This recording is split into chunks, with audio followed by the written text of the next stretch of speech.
What's up, guys? Welcome back to Feast or Famine with the Youngs. We are the Youngs.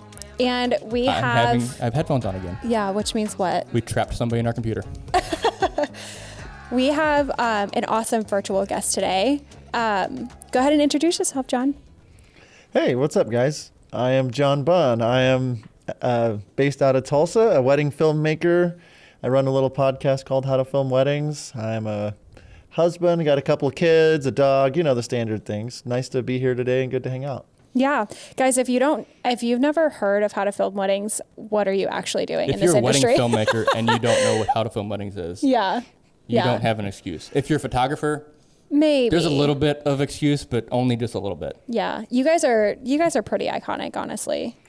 Oh, wow. This is fun for me. No, I'm kidding. No. Well, thank you for that. That's super kind. Yeah, we've been doing the How to Film Weddings podcast now. This is our 6th year. We've done a little over 300 episodes and pushing in on, I think, around 1 million downloads of it now. So it's kind of, my gosh. I don't know, it's been kind of crazy, the ride that it's taken us on. But yeah, it's been nuts. Yeah, that's awesome. And you guys talk about like a little bit of everything over there, right? Yeah, we do. I mean, especially at the beginning, it leaned a little more business focused, just kind of getting people out of the mindset of, hey, I'm a video person, I just have to be good at video, but like running a real business. I've done this now 17 years with my own wedding video business. And so just kind of bringing some practical advice, trying to help people. I mean, it's always been, how can we elevate the industry? How can we take care of people? And, you know, we just, I don't know, common sense kind of practices, taking your business slow and steady, and it caught on, and it's grown to craziness. Yeah. You got that. You got the Facebook group. You do you got the master class that you just restructured, didn't you? Yes. This past year, and then you got the Mastermind. You guys are doing everything, and it's great with what kind of direction you're pushing the industry toward. Thank you. How long have you been in it, like a videographer or in the industry, or like a little bit of how long? What? 17 years, he said that. Oh, 17 years. Oh gosh, I missed that. Wow, I missed that. How did you get started with it? Yeah, 2007 was my first wedding, so oh my gosh. It's been a minute. I've done I think it's a little over 600 events at this point, weddings, and I only take a handful these days. But I started, I was like a lot of people, I was working at a church I was one of the kids pastors. I was Super John for the 4 and 5-year-olds, and then worked in the 1st through 5th grade department as well. And I went to school for media production stuff and was doing video as well at the church. And one of the kids workers came up and said, "Hey, I'm getting married. We'll pay you $1,000 if you'll shoot our wedding." And I was just like, $1,000? Like, that's so much I'm money. going to retire. Yeah. And so I literally was just like, I called my wife and I was like, we're going to be rich. Like, oh my God, that's awesome. I filmed it. I loved it. It was just super intimate, and like, I don't know, I just really fell in love with it. But I've always been like a business minded guy. So it was always like, oh, we could pay off some student loans with this. And that was kind of all it was. And then it kind of started snowballing, and now it's taken me all over the world. It's kind of crazy. Where's the coolest place that you've photographed or done a wedding in? I cannot talk today. I don't know what's wrong with me. I mean, I've done a lot of places in the States, and then done a couple abroad. Nothing crazy. I mean, I've been to Italy to do a wedding. People make fun of me because I talk about going to Guatemala and loving it a lot. I filmed there. I've done a handful in Mexico, places like that. Nothing like so. I don't know. Italy was pretty dope. Positano I feel like you can't stuff. Shoot a wedding in Italy and not freaking love it because it's Italy. Yeah. Yeah, it was great. So yeah, and then Hawaii and Montana and California 40 or so times, and like all over. Montana's on my bucket list. What I'm hearing is lots of variety, whereas we're trying not to be in that like St. Louis only. We're trying to get lots of variety. I think 25 so far. We've got like 2 of our 6 are in St. Louis, which is great. I love that. Yes. Yeah. And I'm based in Oklahoma, and like, so I mean, St. Louis, we're kind of in the same part of the country. It's fine. It's great. But you know, filmed here. I filmed here 10 years before ever really doing a destination wedding, which was Dallas, and it's like the same. So getting different landscapes and different locations, and California, my brother had moved out there. So I started a side brand called West Coast Wedding Films and ran ads for that and did 40 or 50 on the coast there and a couple celebrity weddings and different things. And, that was fun. And I was like, oh, I really like being at these events. And then I did the one in Italy, and it was like I was there for a week with a group of 10, and it was like, whoa, this is it. This is so good. So I've really started to focus more since then, which was 2019, on a luxurious destination experience. Not like I'm trying to go work with $1 million weddings. A lot of the times they're not spending just a crazy amount, but it's because it's 6 people or it's 20 people and so that's been kind of my niche. I'm a really big family guy, really big faith guy. And so that's important to me as well. And like finding couples that I feel like I can give them something that like blows their mind. They're so happy. I love nostalgia. I'm just a geek for that kind of stuff. No, I get that. Yeah, I love that. Awesome. Yeah. I had a thought. I didn't know you did like a separate brand in California. I didn't know that about you. So would you just book them and then just kind of hire shooters out there? No, I would go to all of them. Oh, so you did 40 or 50 on the West Coast? Yeah. I've done not a year. No, like over the course of about a 3-year period of time. Okay. And I've done a handful since then.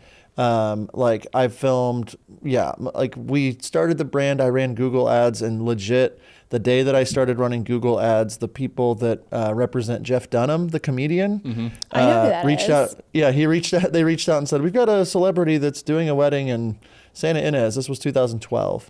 And I was like, I thought my brother was just messing with me. And I just was like, okay, well, I think at that time I said, they were like, we just want to hire a wedding crew to film it. We've got editors. And I was like, well, 15,000. And this was in 2012. And they were like, okay, let's do it.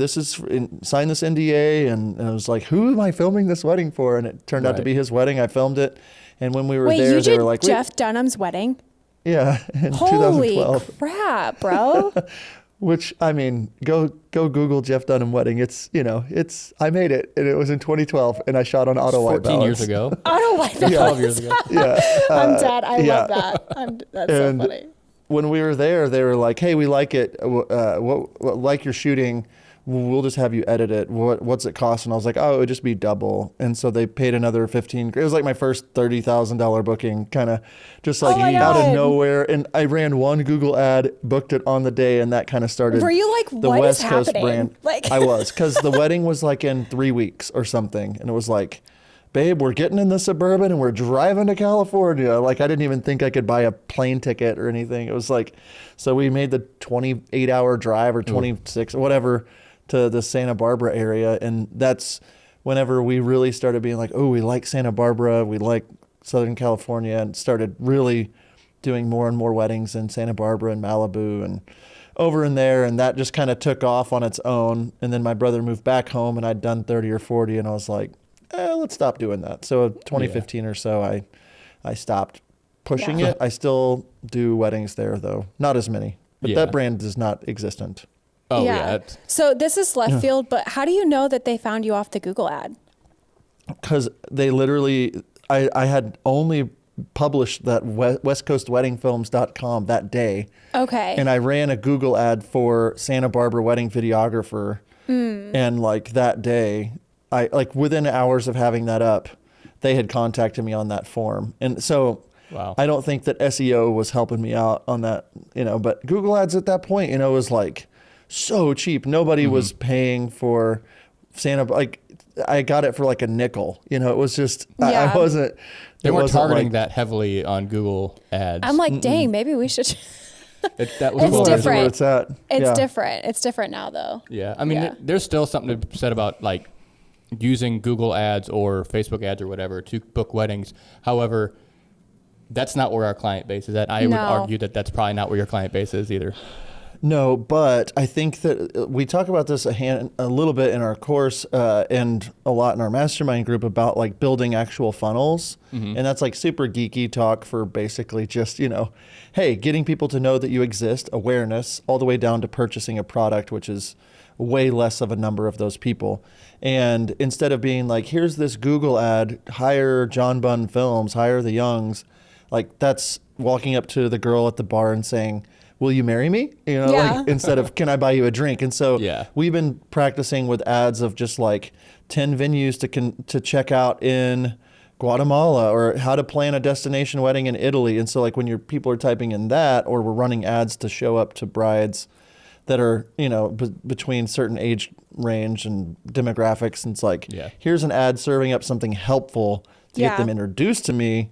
They sign up for my stuff. Now I can start to build that relationship. And then 6 months from now, they're booking me. And so I'm putting people into the funnel all the time, not with paid ads anymore. I don't need them so much, but that's a great strategy. If you're giving them value right off the bat to enable that trust, like right from the get. I think a vast like subset of the industry, ads are vital. Like we used to do ads on Facebook constantly, and we killed it between not listing and our Facebook ads. I mean, that was probably like in the beginning of 90% of our bookings between the two. Yeah. But now that our business has kind of shifted, our clients aren't there anymore. So it's just kind of a waste, but yeah. And I would assume that your funnel now is through referrals, wedding planners, things like that, to where you are still doing that. Like at the beginning, for a lot of people, you've got to put a little paid gas on the fire if you want to speed things up. But now it's like I'm getting referrals because our YouTube channel has 15,000 subscribers, or our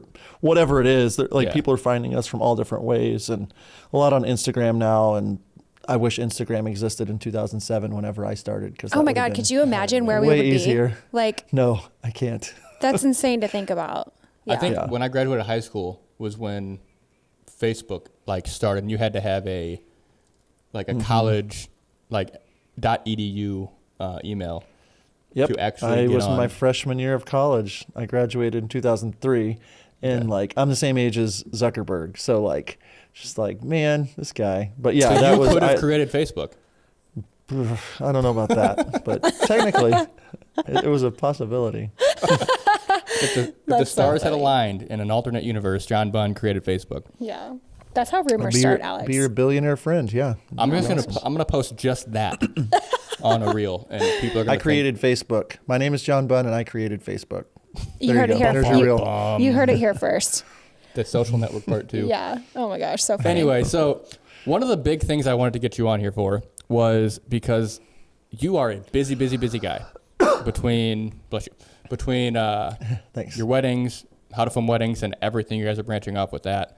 And last year, I remember distinctly you making this long post, just kind of letting it all out about how you'd just kind of driven yourself to become overwhelmed because you piled your plate too high, and it just kind of came crashing to a head at one point. Talk about the journey of how you got to that.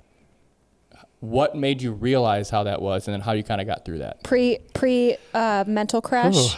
Pre-mental crash to the crash to the recovery. Yeah. Yeah, and I would preface this by saying, like, I'm in the healthiest place I've been in my adult life currently. And so that's awesome. So whenever we started How to Film Weddings, it grew really fast, really quickly. And nobody's teaching how to handle 10,000 people knowing your name out of nowhere. And as an Enneagram 3 / people pleaser / what up, Enneagram 3?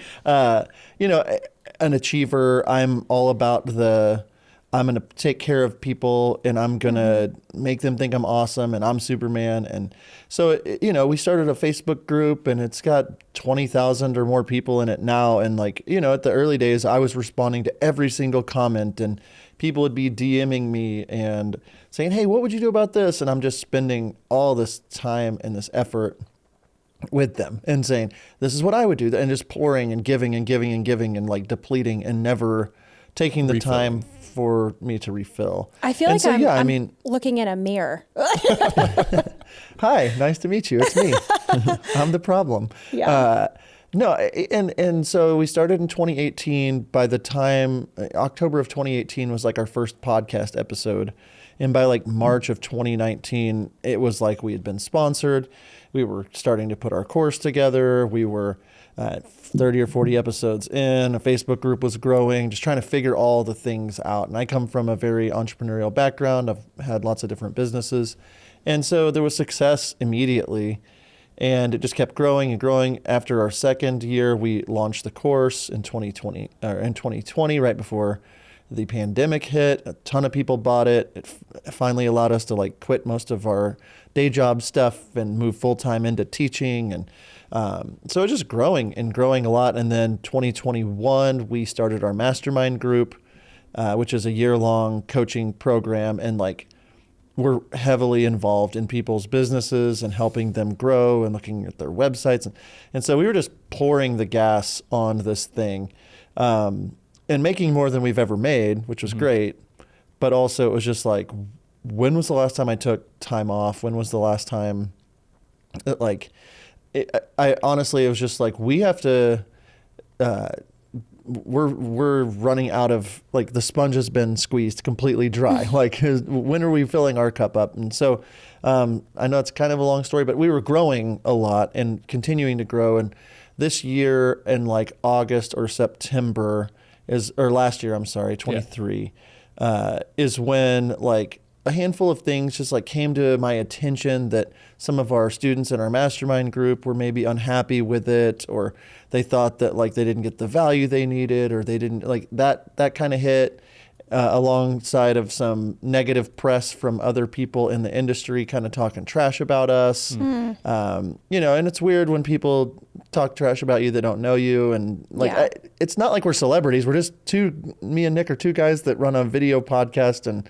we're just trying to help people. Yeah. And we've never said we're the best. We don't think we're the best. We're not for cocky. everyone.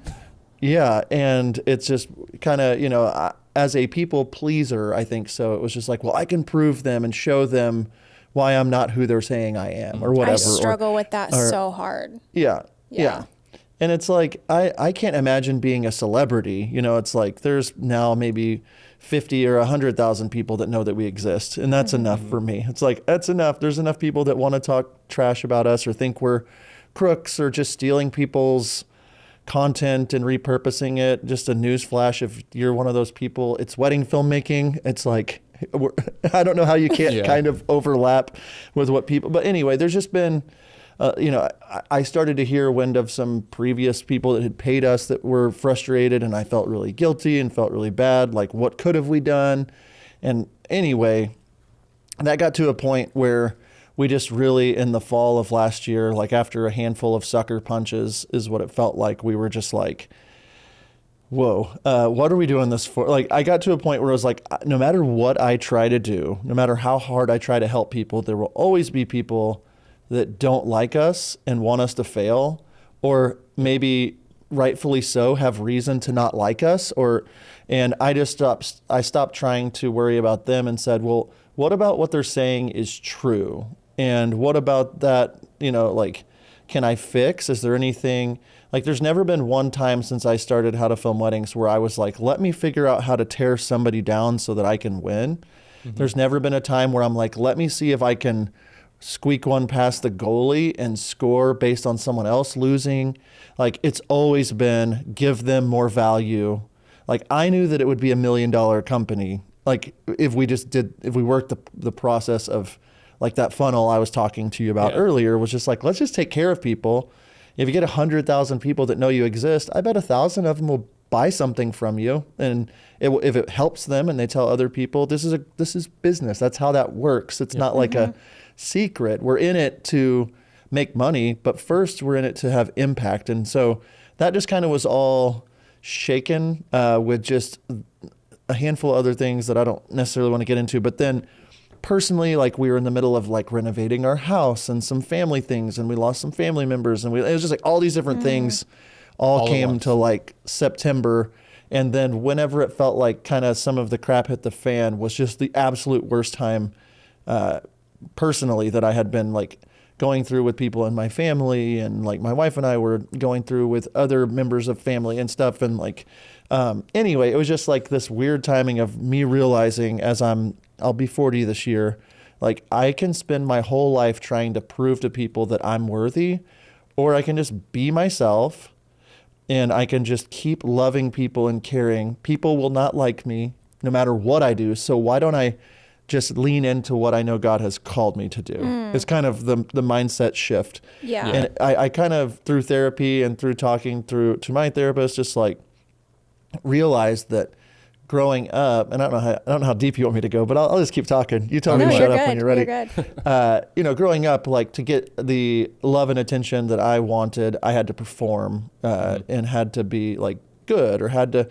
hit Prove that your bucket worth. or be the, and it was not like I ever felt like someone just loved me because I'm John Bunn and I exist. And it felt like they love me because I'm John Bunn and I exist and I add value to their life. And so, like I feel like in order, from him? and that was core, growing up with my parents, or feeling loved by my dad or my mom when I was the captain of the basketball team or got valedictorian or all those kinds of things, felt like that's when I'm loved. And so it was just like always chasing that thing where it's like, well, people won't really like the real me. People won't really like John and Nick and think that we're good enough. And then now people are saying this, and that self-talk that's in my head that I'm not good enough. They're right. You're not good enough. But then it's like they know my secret. It's validating like the negative things that you had already kind of suppressed. Yeah. Exactly. Yeah. And other people coming out, the trolls or the people in coming out and communicating. Yeah, we knew this about John and Nick. They're not good educators. They're not, whatever that was. It's fine. Yeah. It's great that if people think that, but it just kind of made me step back and say, like, where is this coming from? What is important here? And we just kind of looked internally and said, hey, Nick, my co-host of the podcast, it was like, we need, like, I'm tired of doing things just because we're trying to prove that we are worthy. We've proven it, obviously, with this podcast being the biggest brand for wedding film education. There's going to be haters. But it was like, we just took a step back and said, let's just freaking, it was awesome, because it was like, once I realized, this isn't stuff that I'm realizing until it's happened. And then once it's come to the surface, I'm like, oh, I don't give a crap about what other people think. Like, I know who I am. I know who John Bunn is. I know who Heather Bunn, my wife, is. I know who Nick Miller is. Like, we all love each other, and they love me based on just because they love me. And I'm going to just freaking lean into helping the people that want help from How to Film Weddings. And if other people don't, there's plenty of options now. And I don't know, there was just a freeing side of that to, and so we re-recorded our course, and we, really revamped how we do our mastermind group, and our podcast has changed, and it's just much more real, and like, we're not trying to impress anybody. And I don't know, it's just been a really great freeing experience. I can go deeper, give you more information, but that's the gist, with some family stuff, with the podcast stuff. And it's like 99.99% of people are like, you guys are blowing our minds. You've made my life better. I quit my day job. I'm making 6 figures now. Like, can I buy you a beer? And that's the overwhelming thing. It's like that whole adage where it's like, if there's a piece of paper with like one speck on it, what do you notice? The speck, it's like, and that's kind of where I let those things just kind of build up in me. And then once it boiled over, it was just like, why am I letting others determine? And it wasn't just in the How to Film Weddings world. It was in personal world with other real friends in real life and different things like that. So it was just a reckoning of like, people that don't have to all like me. And I'm great with that, and that's okay. Alex and I have talked about that a lot, especially like in our market, and how, luckily there's not really anything that's been negatively said about us that we know of. But, there's been like personal things that have happened that kind of coincide with business, and, it's kind of in a negative light. And what we have, kind of realized is when you as like you, John, or us, or whoever, like when you are successful, and in your case with how quickly How to Film Weddings grew, and you guys got so successful so quickly, people are honestly just jealous. And so they're going to find any type of like negative thing that they can to try to steal back that light from you. And reflect it onto themselves and be like, well, I can do this or I can do that, or, and it's really just kind of a jealousy thing. To feed off of that, your whole story and how you kind of came out of it, we do a word of the year every year. Last year it was intentionality, and this year it's undeniable. Mm-hmm. And what you basically have in short said that, you know what, I'm going to ignore the people that don't really have a clue because they're just talking negative just to be negative because they haven't gone through the course, they haven't done Mastermind, they don't know. Mm-hmm. And just make your brand so undeniably good that you can't talk about wedding films without talking about how to film weddings, for example. And I feel like that's kind of what you guys are starting to do, because it's good to take the feedback from people that have gone through it and felt like they didn't get a lot out of it. Or actually, it would be there. You can't really talk about education or mentorships without talking about how to film weddings. Yeah. Yeah, and it's interesting because it's like I'm not the guy that thinks that like his ish don't stink, right? Mm-hmm. I know that there are things to do to get better, and we're constantly looking at like, with the bandwidth we have, what can we do? How can we serve people? And we recorded our first course in 2019, like 10 months into our brand. We didn't know who our brand was, like we do now. We didn't know who internally we were, and so like 2019 is when we came out with that course, and it was called the Complete Wedding Videography Course, and we just literally did a brain dump for a full week of everything we know and organized it. And it's like, sure, some of the things that we communicated, we'd learned from other people. We weren't, and then, it's like, oh, well, John and Nick are just like stealing other people's info, repackaging it and trying to put it into a course. And it's like, well, that's not true. I mean, I've been filming weddings at that point for 12 years it's like, I just tried my best to communicate what I'd gone through, what I knew, into a course. I wasn't trying to rip anyone off. We have a money back thing. It's if anybody's ever asked like for their money back or any of that, it's like, but I also know that in 2023, when we were pushing it in March of 2023, that it was dated.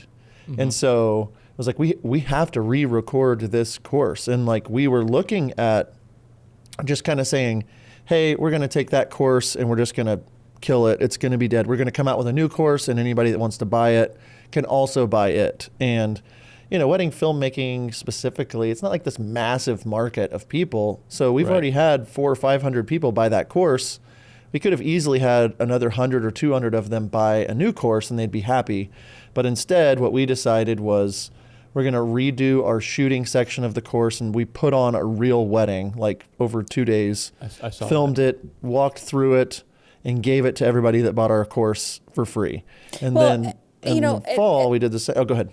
No, go ahead. Sorry. Go ahead, John. That's okay. In the fall, we just did the same thing where we recorded the other sections of the course, like re-recorded a brand new thing and said, we're just giving this to everybody that's invested into our course. Like, we're not out here just trying to, we could have easily made 6 figures selling that again to the same people, but it was like, no, we're giving you this because like this is an updated version of what you bought. We want to do the right thing. And so we've just gone through and like slowly revamped and said, okay, like we've taken feedback. You wish this course had this in it. You wish this course, okay, cool. Like we'll do that. Like we want to help. But a lot of people, like especially in the education, I'll wait till it's perfect before I put anything out ever. And there's been hundreds of people that have raise their prices from $2,000 to $5,000 or $5 to $10 or whatever because they bought our course. And so like that's what drives us, not necessarily the negative talk. And for me, it's like I still take the negative talk and it's like, okay, is there any truth to that? Because I want this to be the best brand. And okay, I feel bad because I interrupted you. No, you're fine. No, you're fine. And that's so important. Like actually being humble about it, like, okay, I hear something maybe negative about me. What, if anything, in this statement is true, and how can I change it or make it better? And that's super important. But what I was going to say was, I think Alex and I have like talked about this when we've done, because we really only do like one-on-one mentorships and stuff like that. But we only know what we know. And we only know what we know from experience and from education. So And like at the end of the day, we're all doing the same thing. Like there's only so much there's only so many ways to skin a cat. Yeah. Like we're not trying to reinvent the wheel here. It's more about the approach of how you teach it, and maybe taking your knowledge and making it a little bit more digestible in like a different way that you maybe have learned in the past. And I think that is what possibly that's what a lot of people like about How to Film Weddings is the way that you guys have the approach of how you actually give information. And that's what makes you guys unique, not just because you're teaching on ISO, and so does everybody else, but like the 100%. Way that you do it. You know what I mean? Yeah, and that's huge, because it's like from the beginning, we have said we are not the best wedding filmmakers in the world, but here's the transparency of what I'm charging and how I do it. Like, I'm not trying to make myself look better or worse by saying that I book weddings that are $30,000 now. I'm not, I mean, it's awesome to say that and it be true, but also I'm showing you this is basically 2 separate weddings in 2 locations over 3 days. It's like I'm getting paid $15,000 for 2 different weddings. It's like I'm as just transparent and open. And what I've realized too, and I've seen this in our thread and other threads, it's just like, we are not the best in the world at wedding filmmaking, but we have proven ourselves to be some of the best in the world at educating wedding filmmakers. And there's a difference, and we don't claim to be the best. And most of the time, negative feedback would be from people that are better than us at shooting weddings. But maybe not so good on the business side. Yeah. And that's the thing. And we've never even tried, like, we're a community-driven community. So we have helped so many educators come on our podcast, talk about their stuff. We've lost out on so much money because it's like, of course we'll have you on the podcast because you've got a course coming out and you help elevate the industry. And that's our North Star. And so I think it's just that whole mindset, especially as a Christian guy, of, the seed time harvest is like sowing good seed into people. I will reap later. Like, I want good stuff. I want to make money. I want to be wealthy. I want to take care of my family. I want all these things, but I'm not going to go about it in a way that I'd be embarrassed to communicate to my kids in 15 years. Yeah. And so, like, I just think that, I get it. Like, I rub people the wrong way if I'm, doing certain things. I get it. And that's fine. And I'm just coming into my own skin really at the age of 40, almost 40, of like, yeah, I have a lot to offer. I'm not like, so last year with our Mastermind group, for example, we had 26 guest speakers in a 52-week program. And like, after the first year of Mastermind, we had 40 people sign up in year 1. We had 80 people sign up in year 2. To be speakers, right? And then last year, no, to actually I'm sorry. Yeah, we had 40 filmmaking companies sign up in year 1. Yeah. And then in year 2, we had 80. In those first 2 years, we had 10 or 12 guest speakers, and they help us sell tickets to the program. We had higher numbers than ever. We were like, we're going to shoot for 120 to 150 Mastermind students in 2023. So let's double up the amount of guest speakers. And like, I had an insecurity of like, well, the only way we're going to grow is if we bring in more people that are better than us at teaching.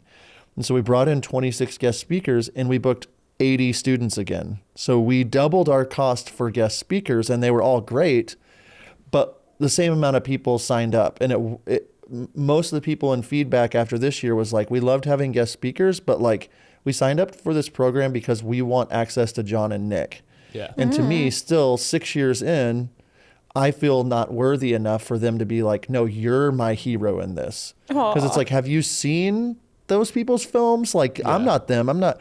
And so like, I have to work through the insecurity. Like, we were just in Scottsdale last week for our retreat for the third class that did Mastermind, and walking into a room of 100 people where they all know your name and they're all like, they feel indebted to you and love you. It's just a weird thing. Like, I've never met them in real life. They're just so excited to meet me. They're crying. They're so thankful. And like, something over that last year of going through that pain made me confident. It's like, oh, people want to learn from us, and it's okay that I'm not as good as somebody else, and I'm okay with this. And just that whole mindset shift changed. So the course we're opening later in next week, but when we're recording it, I think right now as it's dropping, your episode, we have 12 guest speakers again. It's not like we're trying to, and we're okay if we book 50 people in our mastermind group next year, or 100 or 30 or whatever. We've gotten just more intentional and say, hey, this is the program. This is exactly what we're doing. And we're okay if it grows. We're okay if it stays the same. We just want to provide this service to people that want it. And there's just something freeing about not giving two craps about, like, I don't care if other people are mad about that. This is what I feel like I'm supposed to be doing. So, yeah. I mean, if you have good intentions behind what you're doing and just do it without unapologetically, just do it. Yeah. You're going to win. And to another point I wanted to add was, you can give 5 people the exact same curriculum and say, I need you to teach this. I used to teach in high school, so that's literally what we did.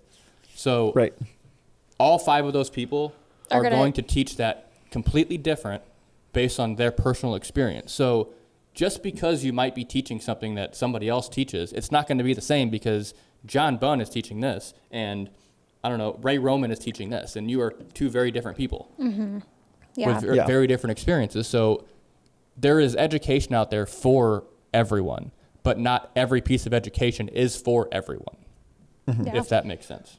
Yeah. Yeah, absolutely. Yeah, I couldn't have said it better. I think that from my perspective, it has been getting out of my own way, kind of like when I started charging more than I would have paid for a wedding film. Once I got up into like the $5,000 or $6,000 for a wedding film, I was like, that's as much as I can charge, because there's no way I would pay more than that. And I just had to get out of my own way to realize I'm not my clientele anymore. I'm not trying to sell education to people that are further along than me. I'm trying to introduce people to the world of wedding filmmaking and trying to create content, say, hey, you should consider filming weddings, and help guide people wherever they're at, whether it's our free podcast or some digital templates or some LUTs or whatever, or our course, or even, our mastermind, which is kind of like the big kahuna for us. Like wherever you are, like I want to give people the opportunity, and I'm totally great if it's like, nah, I don't like them. It's like, okay, that's fine. Like I'm not super worried about it. Yeah. Yeah. So I do have a question for you. Last year when you were kind of going through that period of time where you were like struggling a bit, did you have like a really big like workload at the same time when you're trying to like go through all of these other things? Yeah. Yes and no. It's been like people say, oh, you're busy. And like, to me, that's a curse word in my house. Like I'm strategically scheduled full. Yeah. But yeah, like we were about to be re-recording our course, which is an undertaking if you've ever done that, just scripting it and pre-production and finding a place to shoot and all that. We were working, like every week we teach our mastermind group, and we try to bring the fire. And so it's, content that we're spending time. Yep. And then a new podcast every week. So we're recording those. We've got our Facebook group and all that. We've got a few team members now. And then luckily I didn't have any weddings after June of last year. So like I had that back half, but we were in the middle personally of a pretty big home renovation. We had gutted our kitchen and put new floors in and that sort of stuff. So it was just all going on, and I work from home. And so like there was just that going on, and then some like personal family stuff going on that was just like we had to navigate, and decisions to be made about some relatives that passed and different things like that. And so that plus 2 kids, it's a lot. Like, it's just a lot. It is. And realizing, I'm talking with sponsors and making sure they're happy, and I'm talking to our mastermind group, and we've got an alumni group and our Facebook group. And so, yes, there was a lot going on. I don't think that, go ahead. I just said today, because today was just kind of a weird day, but I sat down at this table 2 hours ago, and I told our friend Jaron, I said, I feel like I have 30 strings attached to me, and every string is being pulled just ever so slightly in a different direction. And I feel like this frequently. And I'm sure back when you were going through this, you felt kind of something similar.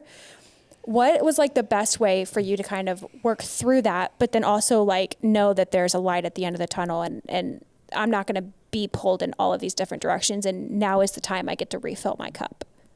Yeah. I think that I kind of just had the moment whenever I realized that like me trying to do everything is still not producing the result. So I'm going to do what I need to do. Like me not doing everything still produced the result of people being frustrated with me.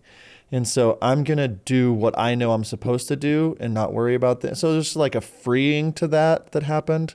And then also like, I'm a classic person that will like hold on to frustrations, like Nick, my business partner, and the podcast. Like we've gotten way better at this, but I might be mad about something or feel not seen, or again, as an Enneagram 3, I just want to be seen. I'm willing to do whatever. Just tell me I'm doing a good job. And it's like, man, I'm doing all this stuff and nobody's noticing or whatever. And so I've just gotten much better at being vulnerable with my team, with my wife, with my friends, and just saying, hey, so one of the things that happened last year is that my youngest daughter spent a week in the hospital, and we didn't know what it was. Her back started hurting and her head was hurting, went to the ER, or the urgent care, and they said go to the ER immediately, and then boom, she's got an IV, and she's 6. That's scary. And I was like, what is going on? And they were like, we think she could have cancer. We think she could have something on her spine. We think we don't know. And it was just like, okay, what do we do? And they're like, we're going to take a test tomorrow. If that isn't it, we'll take another test the next day. So for 4 days of the week in the hospital, we didn't know what she had. And they were like and so that pretty much wrecked me. Of course, it was pneumonia is what they found out. And we got her on antibiotics and she was good in like 2 weeks. Good. But that kind of broke me early in the year. And that was kind of like the first thing that is just like, but the reason I told that story is that like so many people that loved me and Heather came to us and said, we're picking up your older daughter from school. We're bringing you food. We're letting you rest. We're coming up to the hospital. We're giving you.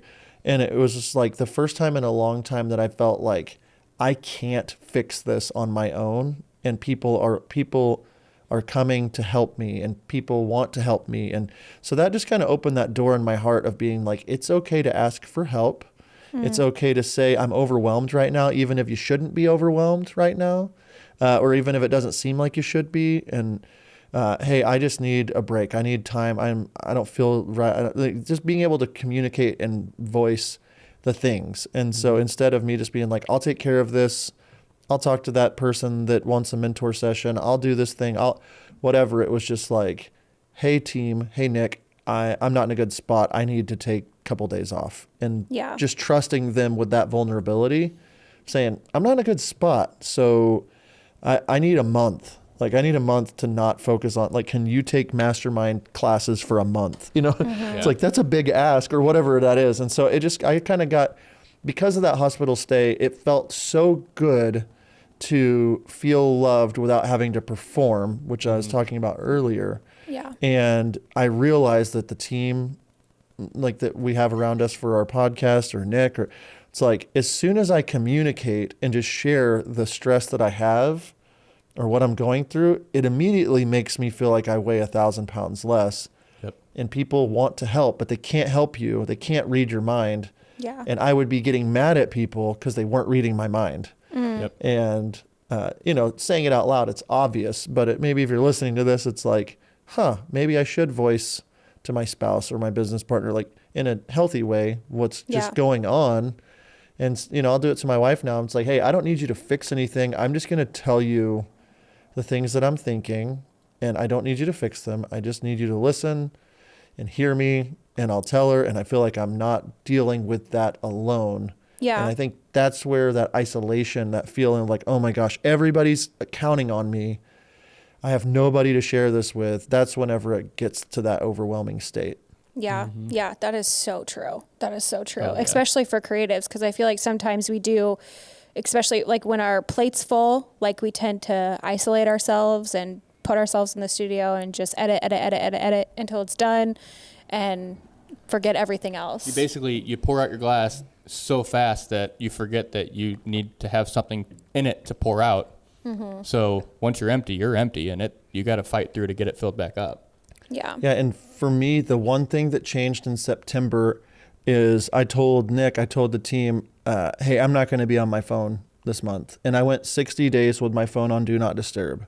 Wow. And I would plug it in when I got done with work. I would plug it in my bathroom, I was like, hey, I'm not available till tomorrow. I took my watch off, like no notifications were coming through. I'm with my wife. I'm with my kids. If anybody needs me, they could call my wife. It's like, right. And I just journaled, I read, I walked, I needed that cleanse of the social, because since 2018, I'm checking our Facebook group every day before bed. I'm checking the social things because my family needs it, and it's like, we'll be okay. And that those kinds of changes just help me cleanse my palate, as well as just look inside and say, yeah, I could have done this better. I was going so fast trying to sell stuff and take care of people and then take care of my team that it's like, we probably shouldn't have pushed that product yet, or I see why that person's mad about that thing, and so we just kind of said, we're trimming everything back to really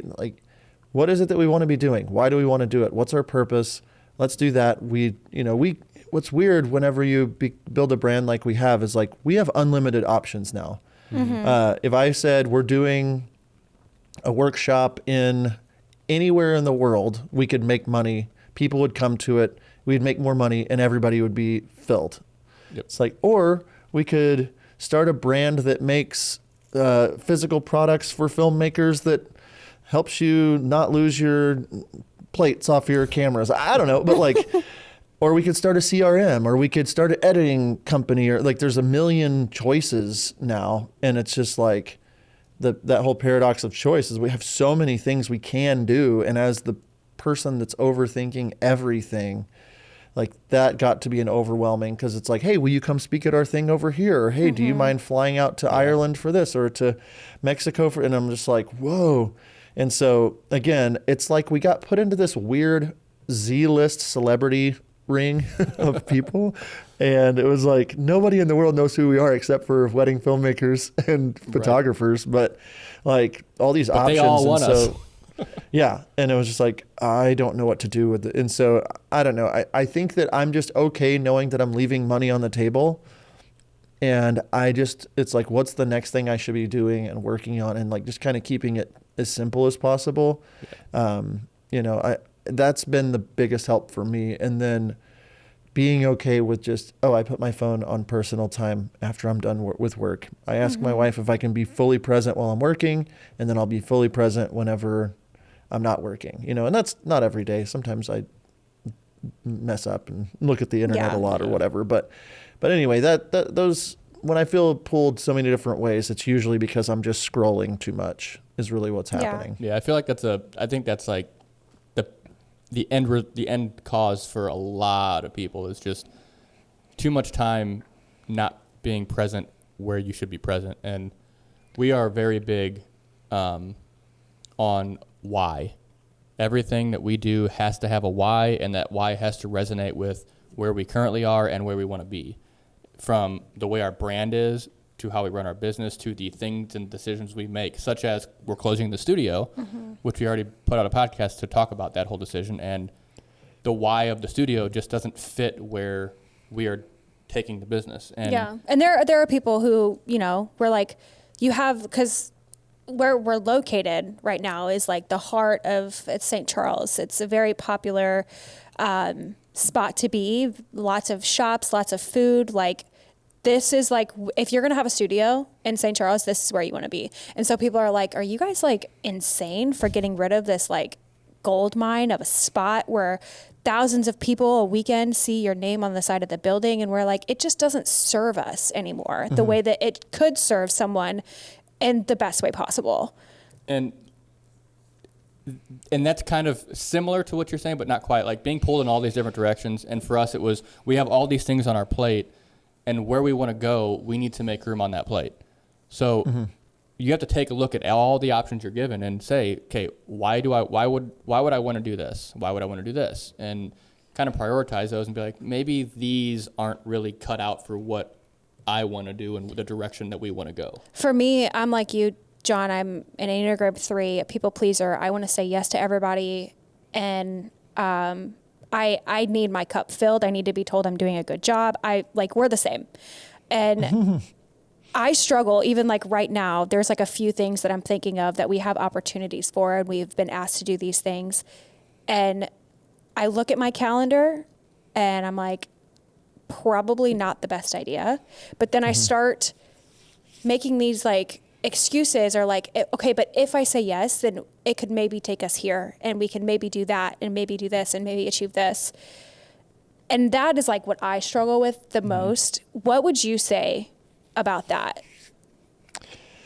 I agree. I'm the same way. Like, I mean, if somebody presents me an opportunity, I'm such a long-term thinker as well, where I'm just like, well, look where this could take us. Like, this could change everything. And like I had a conversation with my wife the other day where it was just like, I work, and a lot of men probably feel this, especially if they're the sole provider or, my wife is the stay-at-home mom and we've got our 2 girls. And it's like, I'm working so hard so I can take care of you guys, but then I'm tired from doing the thing to take care of you. And the reason I work so hard is so I can spend time with you intentionally. And I'm exhausted. So like, I'm not being the best dad. I'm not being the best husband. I'm just kind of a sack of potatoes over there on the couch, just exhausted from, being on that trip or just getting back from that thing or whatever. And so like what you're saying about your why, it's like, finding the balance is always the goal. And, sometimes you swing one way, sometimes you swing the other. And that's, I think, the ultimate goal for me is like finding that balance of creative fulfillment and educating and like impacting people. But like the people I care the most to impact or be around are my close friends and family. And so just finding that with the calendar and setting those kinds of things up early, it's like, if I say yes to something, it really needs to be a heck yes. And if I'm like at the beginning of the year saying something to the nature of like, I'm going to go on 12 trips this year, or 6 trips, like that's it. And I'm having that conversation with my wife and saying, hey, this is why I'm doing this. This is why I'm going on these trips. I'm going to go on my Mastermind trip. I'm going to go on this retreat. I'm going to go speak at this conference. That's my bandwidth for the year. And if we want to do any more than the 6, we talk about it. Or if we want to, but ultimately it's like, what is my goal? It's like, I want to make really good money impacting people and do it in a way where I'm not exhausted and I can feel creative, I can travel, and I can spend time with my family. And so I've like found kind of that balance this year. I've got 4 weddings, maybe 5. I've got 2 or 3 other trips and, a couple of workshops and things we're looking at doing. But it's all timing. My kids are a little older now, and so they don't need their diapers changed anymore. And my wife is like, it's great when you're gone. We do like girls' nights for a couple days. It's fine. Like we FaceTime, whatever. And so anyway, I just want my kids to be proud of me. And I just want my kids to grow up to be like high functioning adults that, have faith and have, good relationships and don't need to, like they can take care of themselves. And, it's like, those are my whys and what's important to me. And it's like, I have all these dreams of like being the great grandpa of the family that like changed his family tree. And like, they look and they say, oh, great grandpa John was the one that went to college and the one that got us like, it's like all these different things. And so I'm driven by a lot of that. And so my current thing that I'm writing in my journal to every day is like, be present in today, look people in the eyes today. It's like, I'm really here with you guys. I just am trying to be as present as possible and spend time with you and not think about any other thing I have to do right now. And I want to give that intentional time and just be a real human with you guys or whatever. And that was like at our retreat last week. It's just like, usually I'm so overwhelmed like a puppy or something where it's like, I'm talking to you guys, but there's 2 people behind you that want to say hi to me. So I can't focus my conversation on you because I'm worried about the next one And it's like nobody feels, and I just sit back. I just chilled. I enjoyed this. This is our third, like I said, retreat that we've done. And there's 100 people there. And it's like, I just soaked it in. I looked people in the eyes. I learned their stories. And that's the kind of person that I want to be. And all of this stuff that happened starting about a year ago when my daughter went to the hospital has made me a better man, a better father. I'm nowhere near where I want to be, but like, I just think I'm okay with the journey instead of the destination a little bit more. And that's been, that's about as many fortune cookie things I can say in one paragraph. But anyway, I don't know. Like, I think it's just really important for me personally to realize I'm not going to impress everybody. I'm going to be present with the people I'm present with, and I'm just going to enjoy each day of the journey. So, yeah. And I think that's like the most important thing is when you're authentically yourself and you're just giving value to the people in front of you that matter, everything else is just kind of noise. Yeah. And I think that's a good way to segue into this next part is, you talked about you guys are focusing on the authenticity and just being present in all the things that you do. And you guys are about to launch, as of today, that this is that coming live, words. You guys have launched your Mastermind enrollment for this coming year. Is it 2024? 2024. Okay. So give us a little just brief overview of what 2024 is going to look like for Mastermind. Yeah, I'll do 20, 30 minutes if that's okay. I'm kidding. Yeah. Hour. You can have an hour. Yeah. You can do 2 hours. Whatever you want, Sean. Everybody clicks up. No, so like I had mentioned, Mastermind is a year-long program where, like, if you two were to join, you get access to a weekly Zoom call where Nick and I are teaching. We have a curriculum starting out with like knowing your brand all the way through your website and social media and shooting and editing and getting more exposure and making relationships. Like, we have a full curriculum that we walk you through. 1 day per week, we get on a 60-minute Zoom call. At the end of the 60 minutes, there's a 15-minute Q&A where you can ask us stuff. We see you, you see us, you see the other members, and it's all about building community. So we have pods where it's like, hey, there's 10 people in the Midwest that are in the St. Louis area on the same time zone. You 8 are in a group thread. You're chatting about what we talked about this week. There's a private Facebook group. And then there's 12 guest speakers, so it averages 1 a month. Some months, depending on what we're talking about, there might be 2 guest speakers in a row. But we'll have someone like Films by Stanton come on and talk about teasers and trailers and how to make them pop. Or we'll maybe talk to Larev Films about networking and or Kaylin with Gamut on color grading. Or like, so we'll bring somebody in that's like an industry expert based on what it is that we're going through with the curriculum once per month. And there's a 60-minute Zoom call where they can see you can see them, you can ask them questions, and we're giving people access to some of the best in the industry. And then at the end of the year, so we start in February, we end in January, we do a big retreat in Scottsdale, Arizona, which is like a Sunday through Wednesday.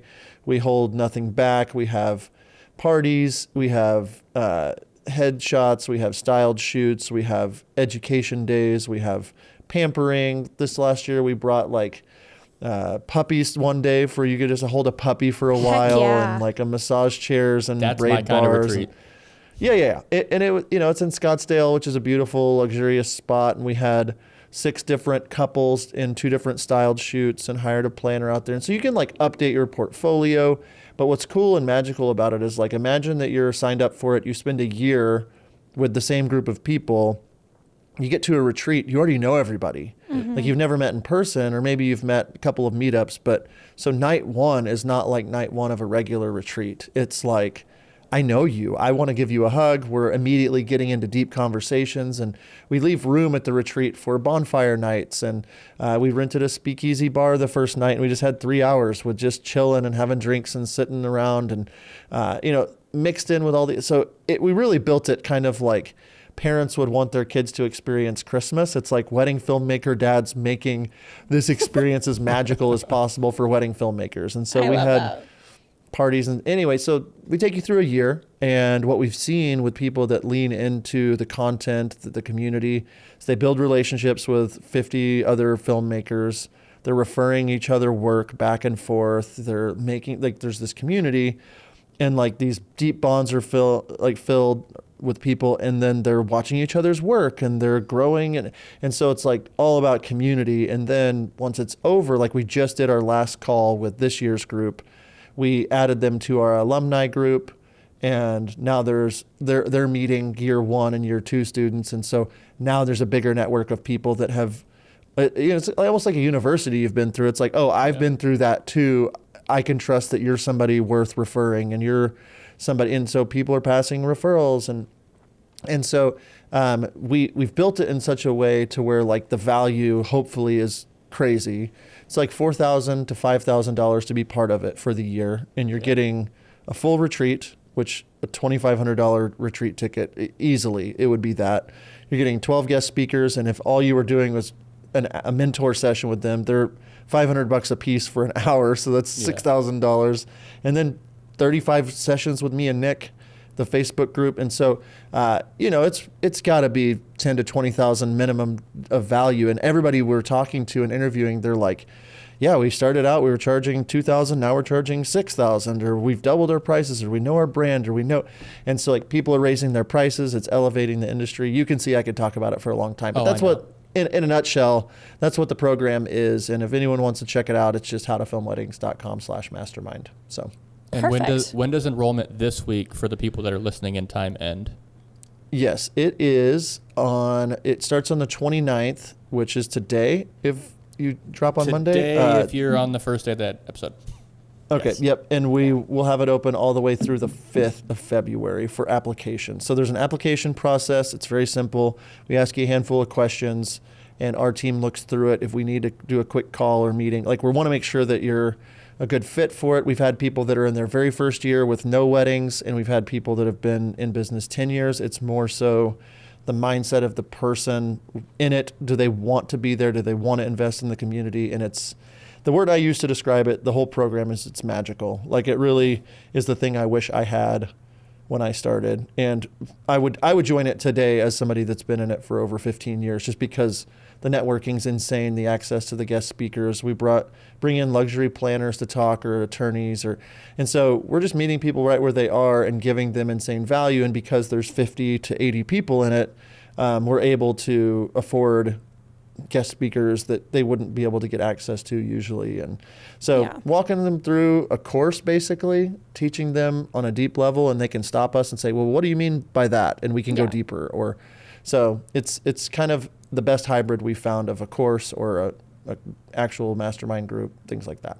Yeah, I love that. Masterminds are always great because you get access to the people, you get access to the guests, and then even more so, you get access to each other, which we've been in mastermind groups before where we'd jump on Zoom separately throughout the weeks just to talk through stuff between a handful of us. Yeah, and that's what we've seen. Like it's fun to watch. Like a bunch of the guys stayed in Dude House is what they called it, and there's like 10 of them, and now they're all in a big group thread and just like working with each other, networking, second shooting, and just watching, getting photos in the Facebook groups. Like, hey, I was in Italy. I brought this person along with me, or hey, and it's just like that's awesome. It is magical. Like just the idea that we had, and we took the step, and we weren't afraid, or didn't feel like too much of imposters to take the step. And it's literally people are like, my life has changed because I took this step. And so, it's the best thing that I think we do. It's my favorite thing that we do, and it has the most impact. So awesome. Okay, that's perfect. Yeah, if you are interested in applying for this year's Mastermind, if you're listening in time, there'll be a link below. Otherwise, can they join a wait list for the future year? If not, that same link. Yep. Click on the same link, and if it's not open at the moment, put your email in, and they'll let you know all the things how to film weddings, including when the next Mastermind opens up. Yeah. Yes. And if I can I say something real quick? Yes. Oh my gosh. Yes. I was gonna thank you all for having me. Like, I appreciate you and what you guys are doing. It's cool to see you and get to actually meet a little bit. I know you put a lot of effort into this, and I'm honored that you asked me to be part of it. And I just wanted to give you the credit due to you. Thank you for doing what you're doing. I know you're helping people, so I wanted to get that in there before we signed off for today. You're so sweet. I appreciate it. Thank you. Yeah, we're glad you came on. Yeah, we're excited to have you. I know this has been a long time coming, so. Yeah, yes. We actually, did we meet you at Venture? Yes. I think we met you at Venture, right and then you left. had to go. Yeah, it was 2020 that you were there at that one, right? Yeah. I met so many people at that one, and my dad had passed away like 2 days before Venture started, and I was like, I need to get away. I'm going for a couple days, and then I got there and I was like, I need to get home. I don't know why I came here. So I was in a weird space, but I do remember getting to at least like high five you guys. So yeah. Well, we appreciate you for hopping on. We know that you are scheduled out. You're not busy, but you are scheduled out. Intentionally scheduled. Yes. All right, guys. I hope you all enjoyed this pod. John and Nick are a wealth of knowledge. So if you guys haven't checked out How to Film Weddings, definitely check them out on YouTube, Instagram, Facebook. All the things will be linked, including the Facebook group, which is a ton of awesome stuff. Lots of knowledge just happening there, and that's free. So all the things will be linked in the description. So definitely check them out. Perfect. All right, guys. I hope you enjoyed, and we'll catch you on the next one. Peace. Never felt so good. Never felt